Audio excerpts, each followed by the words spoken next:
Hoje falamos com o deputado Nuno Fazenda do PS. Os temas: mobilidade, sustentabilidade e ambiente.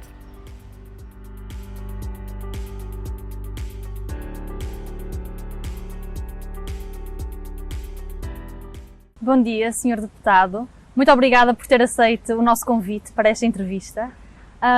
Começo por lhe perguntar se, enquanto coordenador na Comissão de Ambiente, Energia e Ordenamento do Território, como é que vê a posição de Portugal no panorama europeu relativamente ao combate à crise climática? Bom dia, antes de mais também muito obrigada pelo vosso convite e aproveito para vos dar com 1 ou 2 dias de antecipação o vosso aniversário de um ano que cumprem agora e saudar-vos pelo trabalho que têm realizado e por isso esta era uma primeira nota de agradecimento e de felicitação pelo vosso trabalho. Portugal tem estado na liderança no combate às alterações climáticas. Portugal foi o primeiro país no mundo a subscrever ou a comprometer-se com um roteiro para a neutralidade carbónica, a comprometer-se para atingir a neutralidade carbónica em 2050 e para isso definiu um roteiro com ações concretas e com vários instrumentos que também desenvolveu nesse ano. Um desses instrumentos é o Plano Nacional de Energia e Clima, também uma Estratégia Nacional de Adaptação às Alterações Climáticas, com um programa de ação e, portanto, Portugal tem liderado pelo exemplo, mas também pelos resultados concretos. E dou-lhe alguns exemplos. Por exemplo, em 4 anos, Portugal conseguiu reduzir 26% das emissões de gases de efeito de estufa. E isso é um contributo muito positivo e foi, aliás, dos melhores desempenhos a nível europeu. E conseguimos fazê-lo com um crescimento económico e com um crescimento económico durante esse período, 2015-2019, também acima da média da União Europeia. E, portanto, desse ponto de vista, Portugal tem estado na linha da frente do combate às alterações climáticas, mas não só ao nível nacional, mas também no contexto da própria presidência da União Europeia.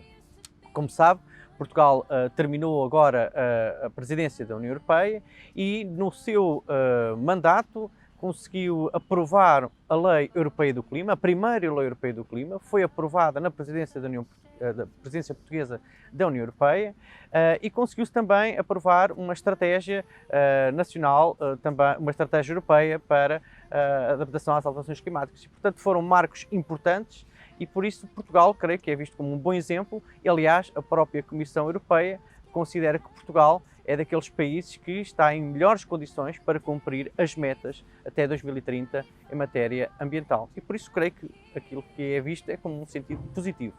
Em matéria de energia, Portugal já tem cerca de 55% provém de fontes renováveis. Aqui o que é que o PS planeia fazer? Uma redução, incentivar a redução do consumo ou a produção, uma maior produção de energias que provém de fontes verdes? De facto, Portugal hoje é o 5º país que produz eletricidade na União Europeia, que produz eletricidade a partir de energias renováveis. Nós, cerca de 60% da eletricidade produzida em Portugal provém de energias renováveis. E esse é um aspecto muito positivo e temos a ambição de, em 2030, atingirmos a meta de 80% da eletricidade em Portugal ser a partir de energias renováveis. E creio que esse é o caminho que tem que ser prosseguido e é o que tem sido feito e que se pretende que se reforce no futuro. Seja ao nível da energia solar, seja ao nível do hidrogênio, seja a partir de outras energias renováveis que permitam, de facto, que Portugal seja mais autossustentável no domínio da energia. Mas no âmbito da energia não se trata apenas só de apostar nas renováveis, mas também, por exemplo, na eficiência energética. E no âmbito do PRR, uma das prioridades, um dos eixos fundamentais é a transição climática. E no contexto da transição climática, que representa cerca de 37% do total do orçamento do PRR, 6,3 mil milhões de euros, estão previstas medidas especificamente para a eficiência energética. E essas medidas na eficiência energética desdobram-se em 3 domínios. Apoio à eficiência energética nos edifícios residenciais, apoio à eficiência energética nos edifícios públicos da administração central e também eficiência energética nos serviços, por exemplo, na hotelaria, e isso é um contributo também para um melhor desempenho ambiental das empresas, neste caso no domínio dos serviços.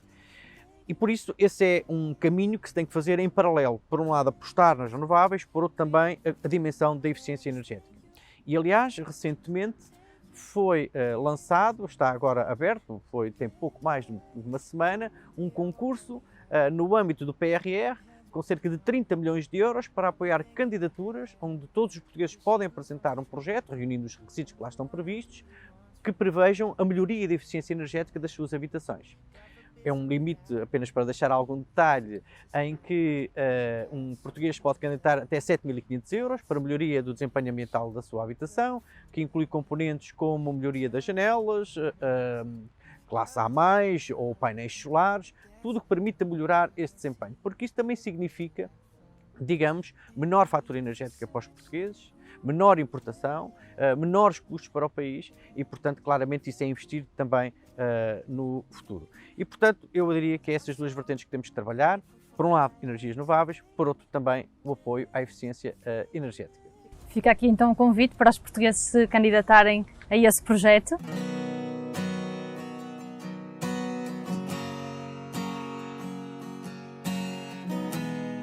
E em termos de hidrogênio, como o Sr. Deputado estava a falar, como é que vê a ênfase que o hidrogênio pode ter em Portugal, em termos não só no processo de descarbonização, mas também para atingirmos as metas que foram estabelecidas no Acordo de Paris? O hidrogênio é também um aspecto muito importante neste domínio da transição climática. E se não fosse assim, a Europa não tinha definido uma estratégia europeia para o hidrogênio verde. Os diversos Estados-membros não estavam a apostar com planos nacionais também no domínio do hidrogênio verde e Portugal também tem a sua estratégia nacional para aproveitamento. E isso é especialmente importante em setores industriais de consumo intensivo energético e é também importante a dimensão do hidrogênio verde no domínio dos transportes ligados, nomeadamente à aviação e ao transporte marítimo. E, portanto, eu diria que esse é um caminho que está a ser feito ao nível da estratégia que foi definida. É também uma dimensão que está prevista, aliás, também no PRR, no Plano de Recuperação e Resiliência, e, portanto, em linha com aquilo que é as tendências mundiais, em linha daquilo que é também a estratégia europeia, é um caminho que deve ser prosseguido à aposta no hidrogênio verde. Em termos de mobilidade, existem os incentivos fiscais à compra de veículos elétricos, mas em relação aos transportes públicos, quais são os planos do PS? Bom, é um ponto muito importante o que referiu, os transportes, que como se sabe, cerca de 23% das emissões dos gases de efeito de estufa provém dos transportes e, portanto, tem uma importância relevante naquilo que é também o combate às alterações climáticas. E nesse domínio tem havido uma aposta muito grande na descarbonização dos transportes. E deixo-lhe 3 ou 4 exemplos.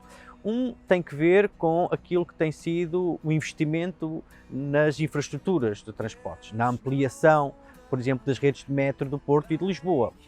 E essa aposta nas redes de metro do Porto permitem servir milhares de pessoas e isso é um caminho para a descarbonização. Por outro lado, é também o reforço da rede de metro do Porto e de Lisboa, estão também previstos no PRR, como há pouco referia, também precisamente nesse caminho de descarbonização dos transportes.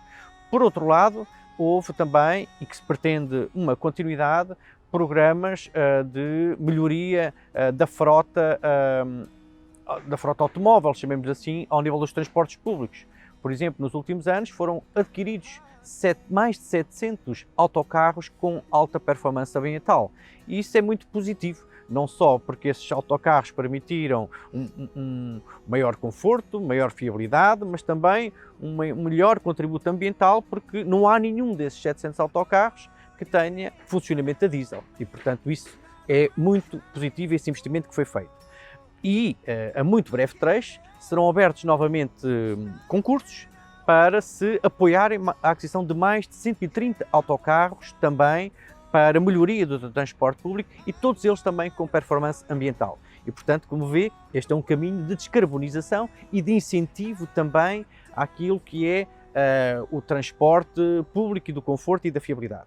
Paralelamente, como sabe, há 2 programas emblemáticos que foram lançados, um é o PART, o Programa de Apoio à Redução Tarifária, e o PROTRANS, não para as áreas para fora das áreas metropolitanas, onde se procurou também reduzir o custo do transporte. E houve reduções muito significativas no custo de transporte público. Por exemplo, só nas áreas metropolitanas de Lisboa e do Porto, houve um acréscimo de 75 milhões de passageiros que passaram a andar de transportes públicos. E isso significa menos carros a circular nas estradas, menos descarbonização E tudo isto foi feito com, por exemplo, com simplificação também, onde em Lisboa existiam cerca de 300 passos, passou a existir 2 passos. Na área metropolitana do Porto passou a existir um passo único. E houve também medidas feitas para os próprios municípios, que são positivas, que é o caso de jovens ou estudantes do ensino superior com transporte gratuito. Ora, tudo isso permitiu uma maior adesão das pessoas ao transporte público. Acrescentar ainda, para além do metro, temos o maior investimento sempre na ferrovia em Portugal. Neste momento temos uma revolução em termos da ferrovia em Portugal. E isso é um grande contributo para a descarbonização. Por exemplo, no interior, dou-lhe um exemplo, nós tínhamos o caso da linha da Beira Baixa, entre a Covilhã e a Guarda, há mais de 10 anos que estava desativada. Foi reativada recentemente. Esse é um troço muito importante, que agora se vai ligar à linha da Beira Alta e na linha do Minho também estão investimentos a decorrer, também o mesmo decorre em termos de perspectivas de investimento também na requalificação da linha do Algarve. Portanto, tudo o que tem que ver com o investimento na ferrovia é também importante para a descarbonização. Aí acrescenta-se aquilo que referiu também, os incentivos ao nível da aquisição de veículos elétricos, que também é muito importante, tem vindo a crescer a aquisição de veículos elétricos em Portugal, é um mercado em crescimento a nível internacional, mas também em Portugal, e aí tem havido incentivos por parte do Estado português, e não só, se quiser, ao nível dos veículos elétricos, mas também ao nível das próprias bicicletas e da mobilidade sustentável e também daquilo que tem sido o investimento feito, pelo menos o apoio que tem sido dado, nomeadamente a autarquias, para a construção de ciclovias também, para que nas cidades ou fora das cidades possa haver maior mobilidade sustentável, porque isso também é muito importante, combinar, se quisermos, uma política urbana com uma política de transportes para promover uma maior mobilidade sustentável nas cidades. Começando pelos incentivos, como é que o PS vê o futuro deles em termos de, por exemplo, para os particulares no momento de compra?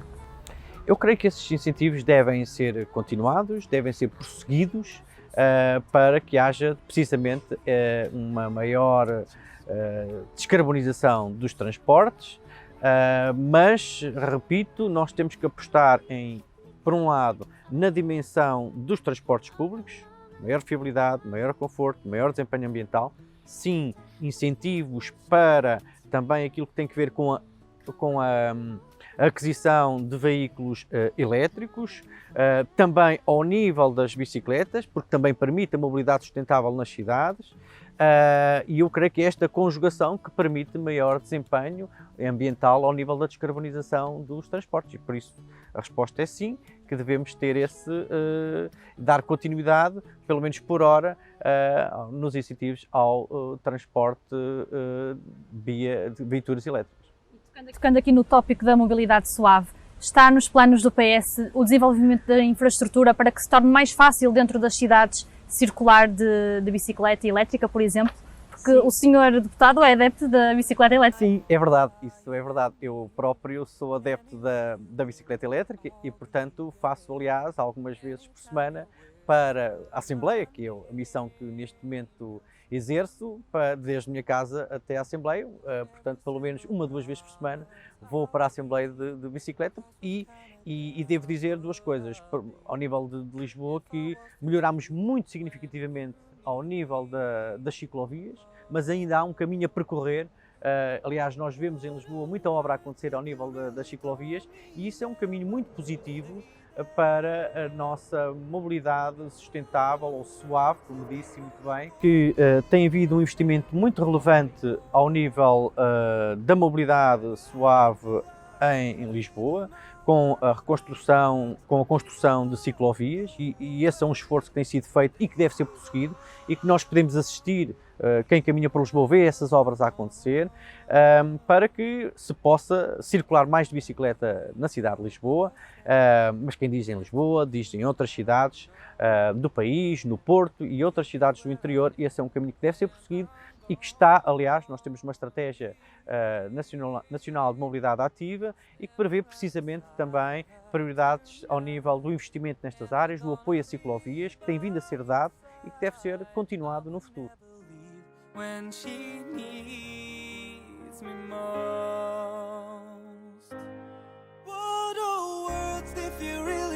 A indústria está a investir cada vez mais na oferta e na variedade de veículos elétricos. Os portugueses estão a aderir, mas ainda muitos utilizadores, presentes utilizadores e até futuros, têm medo de investir nestes veículos devido à falta de infraestruturas de carregamento. Quais são os planos do PS para o desenvolvimento da rede de carregamentos? É uma boa pergunta também, porque de facto nós temos que ter caminhar para veículos elétricos, mas depois temos que ter a infraestrutura disponível para que haja abastecimento, neste caso carregamento das viaturas para circulação. No passado, nos últimos anos, foram criados mais de 400 postos de carregamento e isso é um ponto importante. Tivemos um período de paragem absoluta ao nível das viaturas elétricas, de um abandono total que tivemos no passado da infraestrutura ao nível dos carregamentos elétricos, mas desde 2015 a verdade é que nós temos vindo a apostar na mobilidade elétrica, foram criados 400 postos de carregamento e esse é um caminho que está previsto quer no programa do Governo, quer também naquilo que é a visão do grupo parlamentar, que é dar continuidade ao nível do reforço das infraestruturas para carregamento de viaturas elétricas. E a verdade é que não tem sido só o Estado a investir, mas que recentemente também as empresas têm associado e começado a investir elas próprias também em infraestruturas para carregamento de viaturas elétricas. E isso é muito, muito positivo. No início da nossa conversa, o Sr. Deputado mencionou o crescimento económico e este crescimento económico pode trazer alguns impactos ambientais negativos, como, por exemplo, o aumento de resíduos, o aumento de consumo também por parte dos cidadãos. Como é que nós podemos dissociar, se é possível, o crescimento económico destes dois impactos?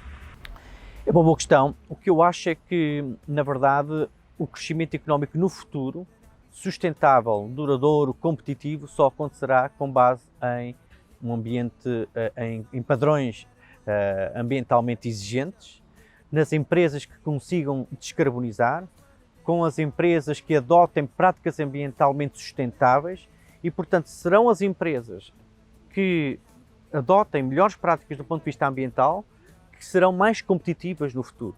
E, nessa medida, serão mais competitivas as economias quanto maior for a sua capacidade de incorporar a transição climática, terão a capacidade de adotar bons comportamentos, boas políticas ambientais e bons comportamentos ambientais. Mas aí, de facto, a economia será tanto mais competitiva quanto maior for a sua transição climática. O que é que eu quero dizer com isto? Que temos que apostar na descarbonização da indústria. Essa é uma prioridade que está, aliás, inscrita no próprio Plano de Recuperação e Resiliência, e isso é uma aposta grande. Na bioeconomia sustentável, e o que está no PRR também é bioeconomia sustentável ao nível do vestuário e moda, do calçado, da resina, mas também, falávamos há pouco da eficiência energética, também o apoio à eficiência energética, nomeadamente no domínio dos serviços, e os próprios incentivos têm que ser no sentido de caminhar para uma transição climática e por isso a nossa economia será mais competitiva quanto maior for a sua capacidade de caminhar para práticas ambientalmente sustentáveis. Mas este é um esforço que deve ser feito em termos transversais. Não depende, a nossa transição climática não depende apenas do papel do Estado, depende de todos. Depende, obviamente, do Governo, com aquilo que são as suas estratégias que tem definidas e com os apoios que estão estabelecidos e que está a desenvolver e que vai continuar a desenvolver no futuro, mas também depende das empresas, das suas práticas ambientais, daquilo que são as medidas, o marketing responsável e a sua própria atividade, depende das instituições e depende de cada um de nós, dos cidadãos. Portanto, porque nós podemos ter a melhor estratégia do mundo, a melhor lei do clima do mundo, em Portugal, mas essa mudança só acontece com a mobilização do Governo, partidos, empresas, instituições e cidadãos. Isso é muito importante, é um compromisso de todos, em que cada um tem que dar o seu contributo no dia-a-dia para fazermos efetivamente uma transição climática. É como diz a música, juntos somos mais fortes, não é? Isso, exatamente. O que é que o PS planeia fazer relativamente para nós atingirmos com sucesso a meta que é até 2030 reduzirmos as emissões em 55%? Quais são os planos? Os planos, na verdade, estão definidos e, por um lado, no roteiro para a neutralidade carbónica, no Plano Nacional de Energia Clínica 2030, e aí diria que temos várias prioridades e que eu já elenquei aqui algumas delas. Por um lado, a descarbonização da indústria, que tem um investimento de cerca de 700 milhões de euros de apoios no âmbito do Plano de Recuperação e Resiliência. Por outro lado, a aposta nas energias renováveis, com os investimentos que estão previstos, públicos e privados, neste domínio, e portanto também muito relevante. A descarbonização dos transportes, que também aqui falámos, seja ao nível do reforço dos transportes públicos, mas também dos incentivos à mobilidade sustentável. E falamos também num aspecto muito relevante, que é também a Estratégia Nacional de Educação Ambiental, porque, como digo, este é um compromisso que exige o esforço de todos e, portanto, a dimensão da sensibilização ambiental é também muito relevante. Também a aposta e na requalificação, proteção e valorização da nossa floresta, e isso está a ser feito um trabalho muito positivo, desde logo o Cadastro Nacional da nossa floresta, mas também a sua proteção, com várias iniciativas nesse âmbito. E, portanto, eu diria que floresta, o mar também é uma prioridade que está no próprio PRR, e, portanto, todas estas medidas conjugadamente é que podem, no fundo, concorrer e ajudar para que Portugal possa continuar, digamos, a liderar o combate às alterações climáticas no contexto europeu, como tem feito, porque, repetindo, como disse, nos últimos 4 anos, 2015 e 2019, reduzimos 26% os gases de efeito de estufa, e isso é um desempenho positivo e fizemos com crescimento económico, o que significa que é possível crescer economicamente também com bom desempenho ambiental. Sustentável. Chegamos ao fim da nossa conversa, Sr. Deputado. Foi um gosto ouvi-lo e tenho a certeza que foi esclarecedor para os nossos ouvintes, nossos seguidores, os planos do PS em termos de mobilidade, energia e sustentabilidade. Obrigada. Muito bem. Obrigado também pelo convite e muito sucesso para o vosso trabalho. Obrigada. Muito obrigado.